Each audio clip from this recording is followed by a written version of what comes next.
Apartemen Royal Kedaton. Apartemen Royal Kedaton Yogyakarta berlokasi di Jalan Kemetiran Lor, kawasan Malioboro, Pringgokusuman, Gedong Tengen, Kota Yogyakarta.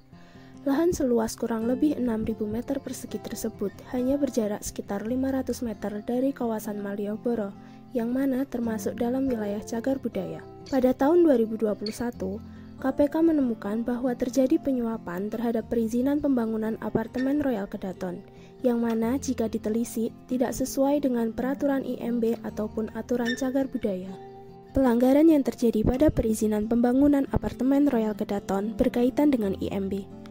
Menurut Undang-Undang Nomor 28 Tahun 2002, izin mendirikan bangunan atau IMB merupakan surat bukti dari pemerintah daerah bahwa pemilik bangunan gedung dapat mendirikan bangunan sesuai fungsi yang telah ditetapkan dan berdasarkan rencana teknik bangunan gedung yang telah disetujui oleh pemerintah daerah. Berikut merupakan dasar hukum dari IMB. Lalu, apa kaitannya IMB dengan PZ dan RDTR? Peraturan zonasi yang disingkat PZ merupakan salah satu muatan dari rencana detail tata ruang yang mana mengatur pemanfaatan ruang dan ketentuan pengendaliannya yang ketetapannya ada di dalam RDTR. IMB sendiri menjadi syarat sebuah bangunan dapat dibangun agar sesuai dengan peruntukan serta PZ dan RDTR yang berlaku di kawasan tersebut. Berikut merupakan rangkaian proses penerbitan IMB. Lalu, apa sih kaitan pembangunan apartemen Royal Kedaton dengan IMB dan PZ? Dalam pembangunan apartemen Royal Kedaton terjadi pelanggaran IMB. Dilihat dari PZ yang ada, rencana pembangunan apartemen Royal Kedaton terbukti melanggar Undang-Undang Nomor 28 Tahun 2002 tentang bangunan gedung. Di antaranya, ketidaksesuaian dasar aturan bangunan, khususnya terkait dengan tinggi bangunan dan derajat kemiringan bangunan dari ruas jalan. Pembangunan apartemen yang direncanakan memiliki ketinggian 40 meter ini juga bertentangan dengan Peraturan Gubernur DIY Nomor 75 KEP 2017 karena lokasinya yang masih berada dalam kawasan heritage atau cagar budaya. Lokasi apartemen ini masih berada dalam kawasan Summu Filosofi Jogja yang saat ini tengah diajukan ke UNESCO, di mana tercantum juga dalam dokumen RDTR dan PZ Kota Yogyakarta tahun 2015-2035 bahwa lokasi pembangunan apartemen Royal Kedaton berada di zona cagar budaya yang merupakan zona lindung. Selain itu, pembangunan apartemen ini juga melanggar Peraturan Wali Kota Yogyakarta Nomor 53 Tahun 2017 yang mewajibkan batas maksimal ketinggian gedung yang berada di kawasan cagar budaya adalah setinggi 32 meter. Selanjutnya yaitu stakeholder atau pelaku yang berperan dalam kasus ini. Yang pertama yaitu masyarakat sebagai saksi yang terdampak.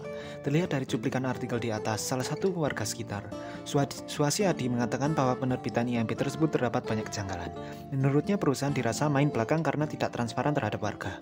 Yang kedua yaitu pemilik bangunan atau yang melakukan suap dan pelanggaran IMB, yaitu dari PT Sumarikon Agung Tbk SMRA melalui entitas anak usahanya bernama PT Java Orient Property. Dan yang ketiga adalah kepala daerah yang memberi izin. Dan yang keempat yaitu pemerintah daerah yang melakukan pengawasan, yaitu badan yang melakukan pengawasan terhadap peraturan yang berlaku. Dan yang terakhir yaitu KPK atau badan hukum yang memeriksa kepala daerah tadi. Jadi KPK berperan untuk memeriksa dan sudah menetapkan 4 orang tadi sebagai tersangka. Solusi kebijakan pencabutan izin mendirikan bangunan atau IMB oleh Sri Sultan Hamengkubuwono X. Gubernur DIY Sri Sultan Hamengkubuwono X mengatakan salah satu poin pelanggaran dalam pembangunan apartemen Royal Kedaton adalah ketinggian bangunan yang diajukan mencapai 40 meter. Ketinggian ini dinilai tidak sesuai dengan aturan yang ada. Yang kedua, penghilangan hak dari pemilik bangunan. Yang ketiga, dihukumnya pelaku atas kasus tersebut. KPK memeriksa dan sudah menetapkan 4 orang tersangka, yaitu Presiden PT SATBK Nusi Hono, yang kedua mantan Wali Kota Yogyakarta Haryadi Suyuti, yang ketiga Kepala Dinas Penanaman Modal Pemkot Yogyakarta Nurwidi Hartanta, yang terakhir Sekretaris Pribadi yang merangkap Ajudan Haryadi Trianto Budi Yuwono. Yang terakhir dilakukan evaluasi dan penegasan terhadap peraturan yang sudah ada.